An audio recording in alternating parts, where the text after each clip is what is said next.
जो व्यक्ति हिमाचल प्रदेश के पंचायत चुनावों में अपना नॉमिनेशन भरने जा रहे हैं, उन्हें अपने नॉमिनेशन फॉर्म के साथ एक अनुबंध फॉर्म को भरना पड़ेगा, जिस फॉर्म में उन्हें बताना पड़ेगा कि उनके ऊपर कोई आपराधिक केस दर्ज नहीं है, यदि था तो उसका ब्यौरा देना पड़ेगा। साथ ही साथ इसमें उन्हें अपनी संपत्ति का ब्यौरा देना पड़ेगा कि उनके पास कितनी संपत्ति है। इस फॉर्म में ये सारी जानकारी देखने को मिलेगी। तो आइए हम देखते हैं कि इसको कैसे भरेंगे।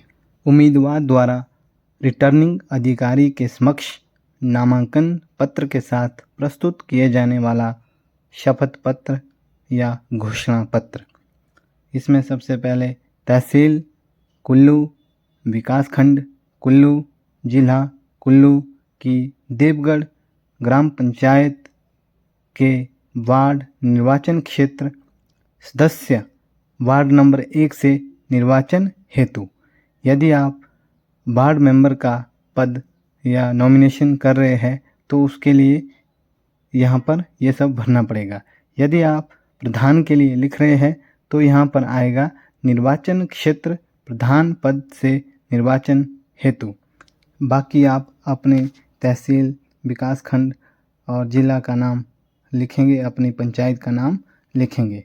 नीचे देखते हैं, मैं राम सुपुत्र श्री रमेश निवासी देवगढ़ कुल्लू, तहसील कुल्लू, जिला कुल्लू एतद्द्वारा सत्यनिष्ठा एवं शपथपूर्वक घोषणा करता हूँ कि मैं विगत में आपराधिक मामलों में दोषी पाया गया हूँ, जिनका ब्यौरा निम्न है। यदि आप पहले दोषी पाए गए हैं तो उसका ब्यौरा यहाँ पर देना पड़ेगा।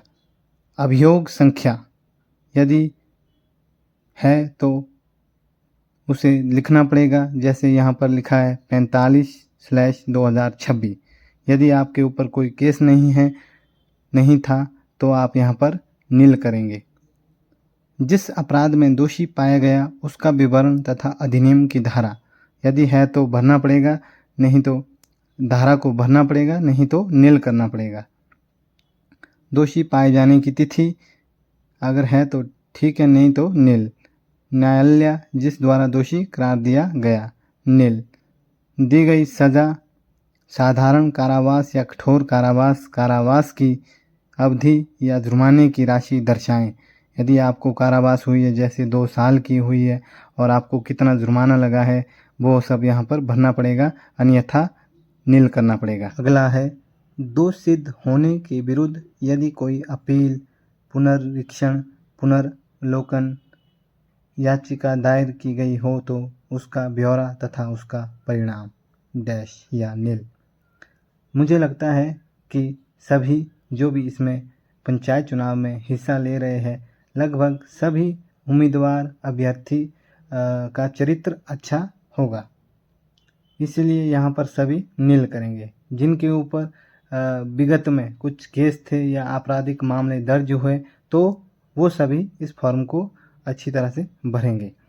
उन्हें अपना बायोडाटा पूरा देना पड़ेगा कि ये केस था, ठीक है जी, इतने वर्ष की सज़ा हुई है इत्यादि। नंबर 2 है कि मैं विगत में आपराधिक मामलों में दोष मुक्त या बरी हुआ हूँ, जिनका ब्यौरा निम्न है। कि आप विगत में क्या थे, मतलब दोष मुक्त हुए हैं या आप बरी हुए, उसका वर्णन आपको यहाँ पर देना पड़ेगा। अभियोग संख्या है तो उसका नंबर यहाँ लिखना पड़ेगा, नहीं तो नील करना पड़ेगा। जिस अपराध में दोष मुक्त या बरी हुआ उसका विवरण तथा अधिनियम की धारा डैश नील। न्यायालय जिसने दोष मुक्त अथवा बरी किया हो, नील। दोष मुक्त अथवा बरी होने की दिनांक, यदि आप दोष मुक्त हुए हैं, बरी हुए हैं तो उसकी तिथि यहाँ पर लिखनी पड़ेगी, कब आप दोष मुक्त हुए हैं। हम कह सकते किस न्यायालय से ने आपको दोष मुक्त किया है। अगला है, दोष मुक्त अथवा बरी होने के विरुद्ध यदि कोई अपील, पुनरीक्षण, पुनर्विलोकन याचिका दायर की हो तो उसका ब्यौरा तथा उसका परिणाम, ये भी नील। तीसरा है निम्नलिखित अभियोग जिसमें नियम अनुसार 2 वर्ष या उससे अधिक कारावास का प्रावधान है तथा मेरे विरुद्ध न्यायालय में विचाराधीन है अथवा जिसमें न्यायालय द्वारा संज्ञान लिया गया है। यदि है तो अभियोग संख्या उसकी लिखनी पड़ेगी। जिस अपराध में संज्ञान लिया गया है उसका विवरण तथा अधिनियम की धारा, वो धारा लिखनी पड़ेगी, नहीं तो नील करना पड़ेगा। न्यायालय जिस द्वारा संज्ञान लिया गया है उसका नाम, नहीं तो डैश। न्यायालय द्वारा संज्ञान के लिए संबंधी आदेश की दिनांक, नील। न्यायालय द्वारा संज्ञान लिए जाने संबंधी आदेश के विरुद्ध यदि कोई अपील, पुनरीक्षण, पुनर्विलोकन, रिट याचिका दायर की हो तो उसका ब्यौरा न्यायालय द्वारा संज्ञान लिया जाना तभी समझा जाएगा जब न्यायालय ने आरोप तय कर दिए हो अथवा जहां न्यायालय द्वारा आरोप तय किया जाना आवश्यक ना हो, न्यायालय द्वारा प्रथम दृष्टया अभियुक्त के विरुद्ध अभियोग चलाने के प्रयोजन से आदेश जारी करने का निर्णय लिया गया हो। ये अनुबंध का पहला भाग है जिसमें आपको ये शपथ या घोषणा पत्र लिखकर देना पड़ेगा। यह अनुबंध का भाग क था। अब भाग ख को अगली वीडियो में देखते हैं कि उसे कैसे भरा जाएगा, जो कि अचल और चल संपत्ति का ब्यौरे से संबंधित है।